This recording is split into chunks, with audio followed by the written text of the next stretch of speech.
Hey guys, so I just wanted to make a quick video. I've been seeing a lot of ever since the Nintendo Direct and the announcement of the Switch 2 and the, admittedly high premiums that are being charged for the products and stuff like that. It seems kind of like the entire game gaming, everybody that plays games, everybody that has some kind of fleeting interest in Nintendo, and especially everybody that makes videos on YouTube or whatever are all just like shitting on Nintendo and definitely with the game share mechanisms and with just the straight up pricing of the console and the straight up pricing of the games and stuff like that, like yeah, it's expensive, but I'm seeing a lot of like Nintendo is the worst company in the industry right now. Nintendo is pure cancer, Nintendo blah blah blah, and it's just like how short is everybody's memory? I mean, like, so what Nintendo? I don't know of any Nintendo game, and I don't play every Nintendo game, but I play the Zeldas, I play the Marios, I play the Mario Karts, I play all of the big IP that they're putting out, right? When has any of these games pushed politics, like any of their products? Like when have you played it and they're talking about how fucking white people are pieces of shit, or how we need gender issues or any of that fucking bullshit that everybody hates. Like, I can't think of one Nintendo game that's ever done this. When has Nintendo released a broken product? I don't remember ever playing any Nintendo game that isn't playable on day one when you get it and isn't sort of like a fun, complete, good experience. When has Nintendo ever done gambling loot box mechanics in any of their games at all? So there's a big there's a big conversation right now about the prices, but it's just like, hey, on games that implement like live service games that implement loot box mechanics and stuff like that, they're extracting thousands of dollars from any of their players. So, like, what, $500 for the console and $80 for a game is unacceptable. But like these ridiculous loot box and is somehow it somehow designates Nintendo as being the worst company in the industry and pure cancer and they're pieces of shit.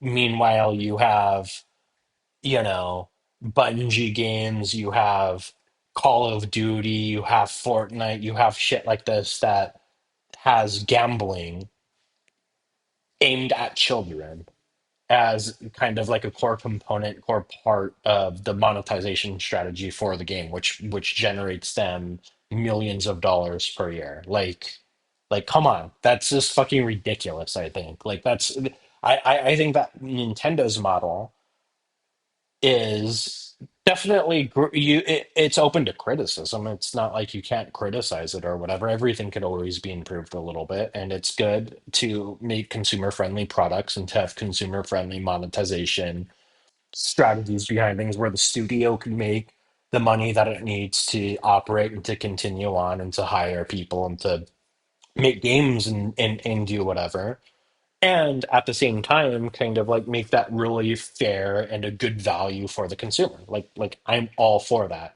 Is there room for improvement on Nintendo's part? For sure. Is Nintendo extremely litigious? Yes, they are. And I think that in many ways that's pretty consumer unfriendly, so they're definitely open to criticism, and criticism is good and healthy, but this bullshit that it's like, oh, they're the worst and they're cancer and they, like all, like not even fucking close. It's not even close. Like, yeah, it's expensive and it has a high premium, but like I said, I'm not getting any fucking politics when I play their games.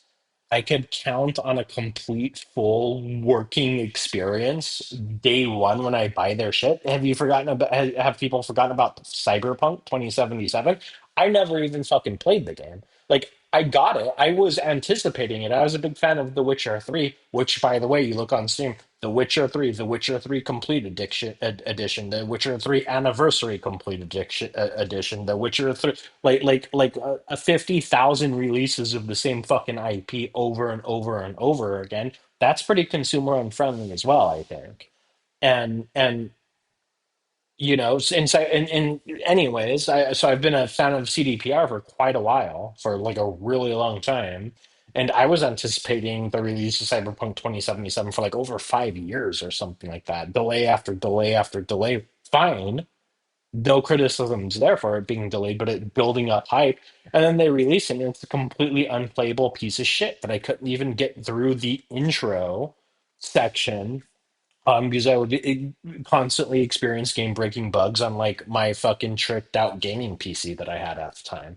And so, and then it's just like day one patches, patches on top of that, patches on top of that, more patches. Oh, now it's playable like a fucking year later or 18 months later or something like that. I never even bothered to go back and play it before. So, as far as I'm concerned, CDPR just straight up fucking scammed me out of the money that I paid for the game that I was waiting for 5 years for them to release. And they don't make it better. Like they're heralded as this rock star gaming company now because eventually Cyberpunk 2077 became a playable game and a lot of people like it, which is great, cool that they did that or whatever, but it doesn't take away the fact that they fucking scammed me out of the money that I used to buy the game to play the game on day one. Has Nintendo ever done that with any game that they've ever released in their fucking, you know, over 3 decade history as a company? They've never done that ever. Like whenever they release a game, it's playable on day one and it's a good experience. At least that I maybe there's some obscure small Nintendo game or something like that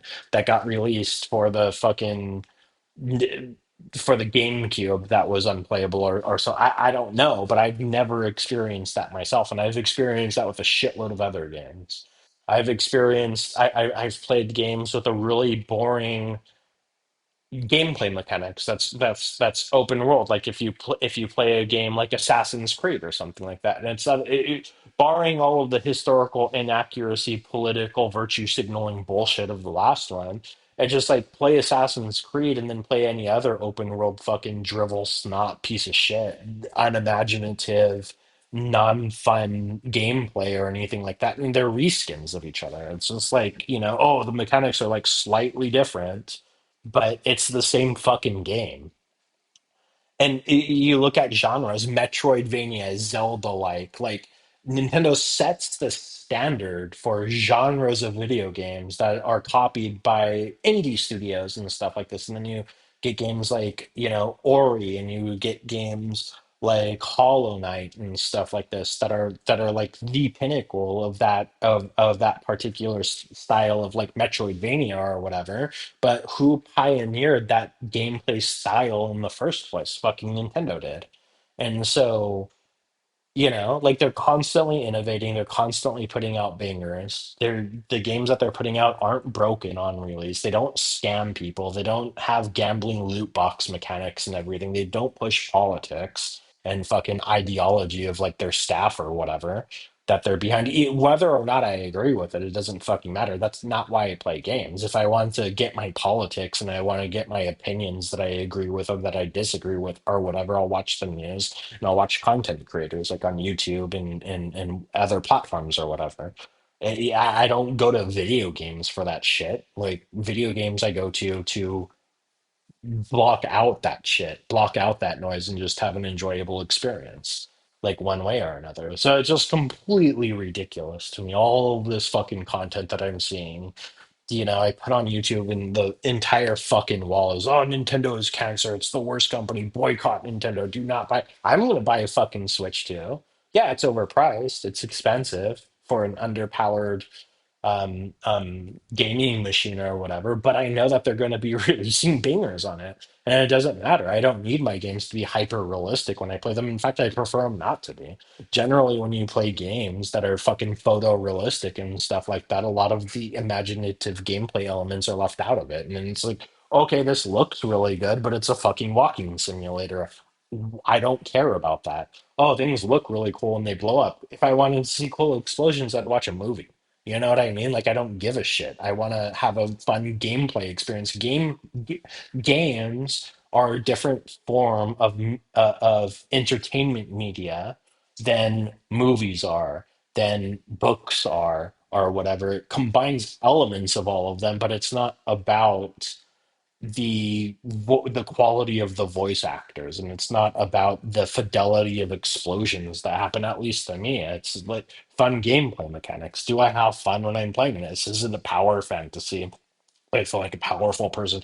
Is it a really complicated platformer like Celeste or something like that, where you get through one of the B-side levels on Celeste and you feel really like you're gaining like tremendous mastery over their really hard to master kind of gameplay that you need to have to be able to get through it or something like that. That's the kind of stuff that I like, and Nintendo never fails to deliver on any of that. I haven't played a Nintendo game where I'm just like, this is just a piece of shit. Like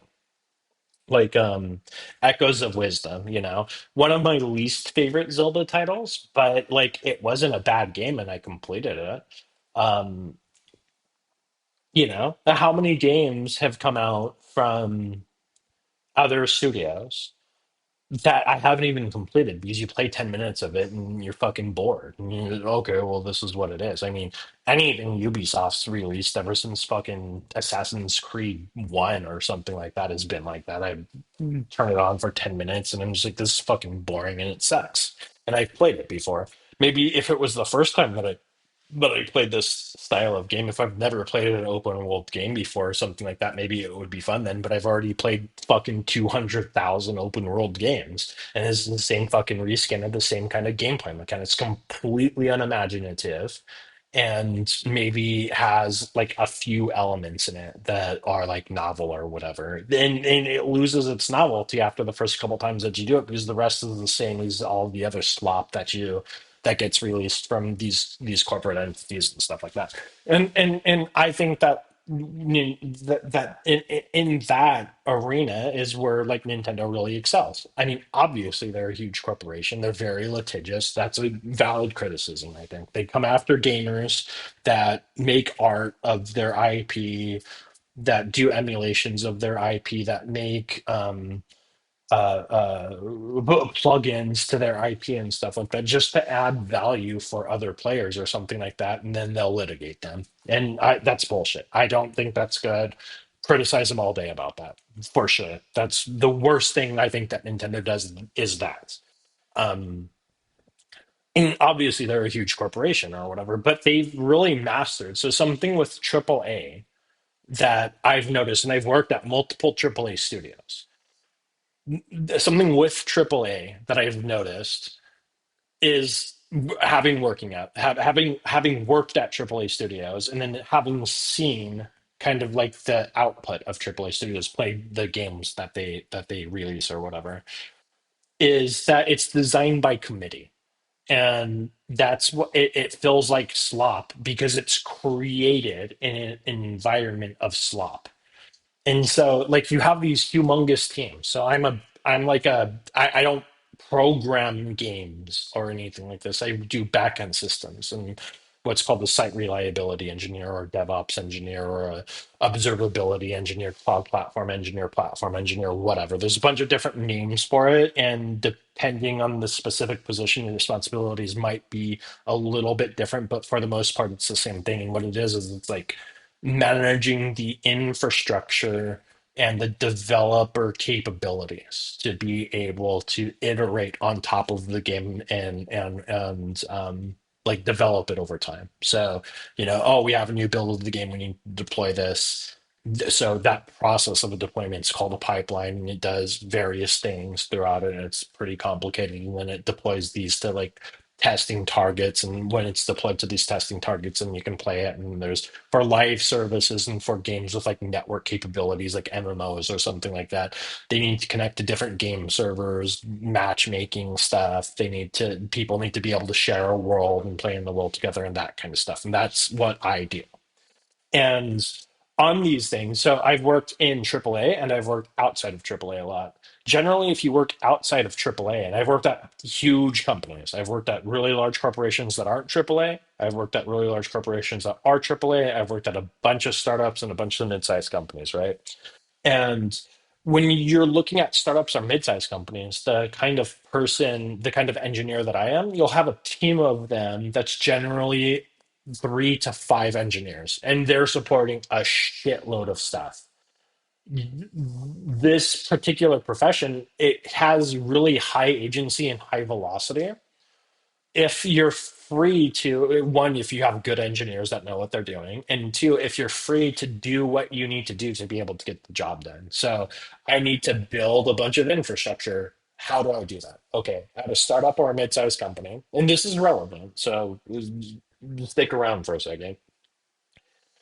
At a smaller or mid-sized company, okay, I need like these servers and I need like this network shit, right? Okay, I just do it. I just build that stuff myself, and it's all done on the cloud and everything like that. But I've worked at organizations where it's like it's still hardware because I've been in the industry for over a decade.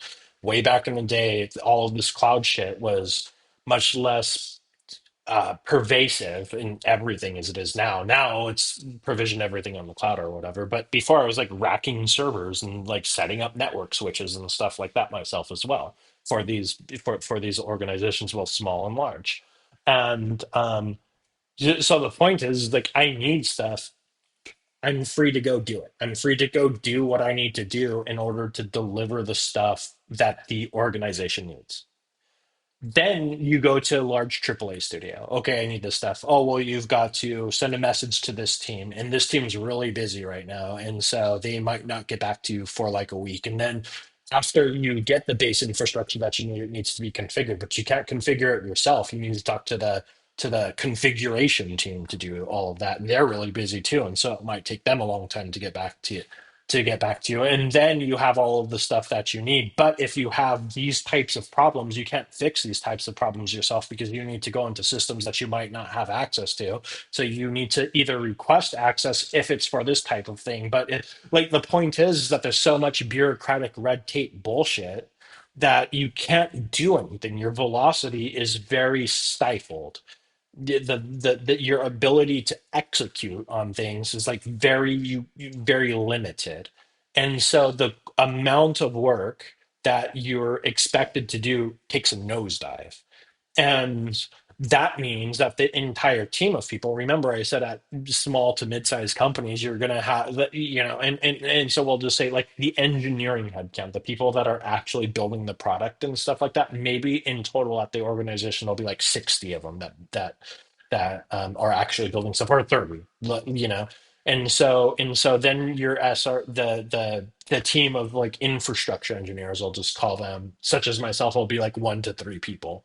For example, when you get up to maybe like 100 engineers or something like that are actually building product, and maybe you'll have like five engineers of my type. And mind you, we're also on call all the time. So this is like you're working your 8 hour days. And then if there's a critical outage that happens, that's like affecting the product. Like if it's a live service game and there's network capabilities or something like that, and network goes down and people can't play together, then someone needs to get paged for that. And if it's an infrastructure fix that needs to happen, and so you're on call for that too. So a lot of mid-sized organizations will have what's called follow the sun, so they'll try to hire people in different parts of the world, so that way you don't need to be called and woken up in the middle of the night. And this is a relatively new phenomenon that has happened with the increase of globalization. Back in the day when I first started in this, there wasn't very much follow the sun model. Now there's quite a bit.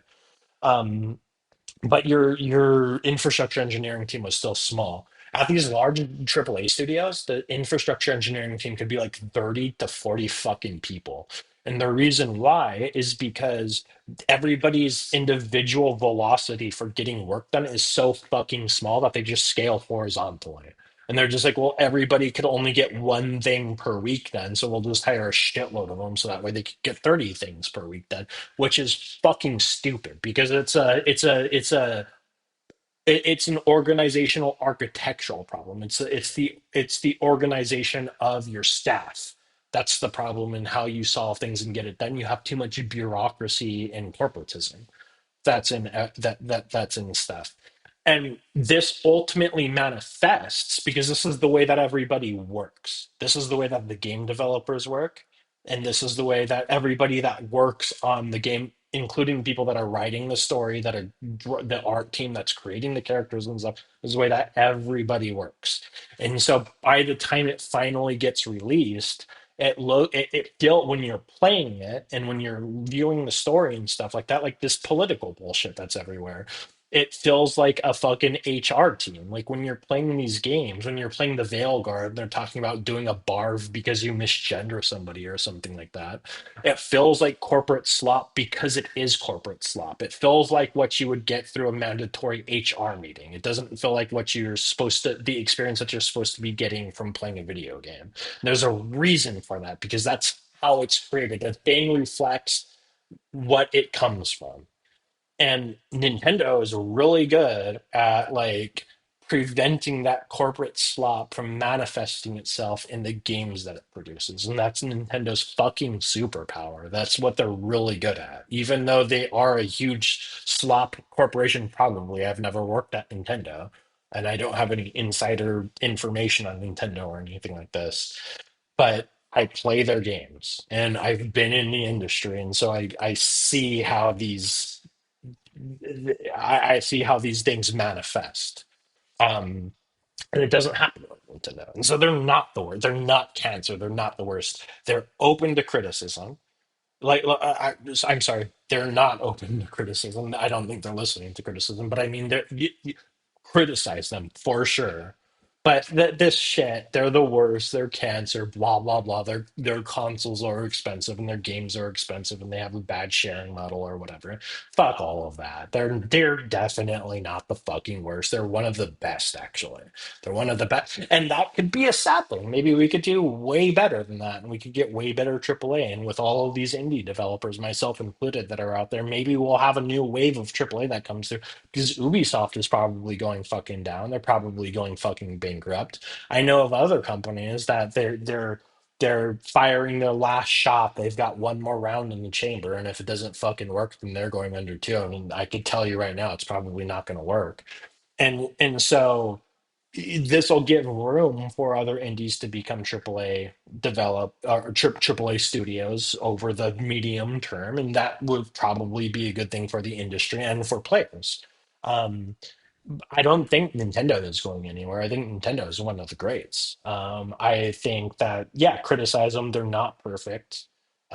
Hopefully, at some point, his leadership changes. But a lot of this is the same people at Nintendo that have been there since the fucking 80s are still there right now, which is insane to me. Like, but like, eventually they're gonna have to turn. They're gonna have to churn their leadership and stuff like this. And so, and I think that they have an opportunity to become a much better company than they are right now. And I think that'll be really good, because they're already one of the best. I think they're one of the only kind of traditional AAA publishers, studios, all of this wrapped into one. Everything that Nintendo is, it's a fucking conglomerate of different things that it does. Um, I think that it's poised to be like one of the best in the future with the change of management structure and stuff like this. And so, yeah, I don't know. Anyways, I just wanted to make a video and rant on this a little bit because I'm seeing so much content, and it's because Nintendo's new stuff is coming out. A lot of it's probably clickbait to try to get attention to get and to do stuff like this. But it's just like when I see stuff like that, it's like man, like do you remember like last week? Like, are you a fucking goldfish? Like the new Assassin's Creed game just dropped, and you have you played that? So do you see what's going on in the industry, and then you're like Nintendo's one of the worst? That's crazy. That's a really crazy take to me, but I don't know. Maybe I'm crazy. Let me know what you think.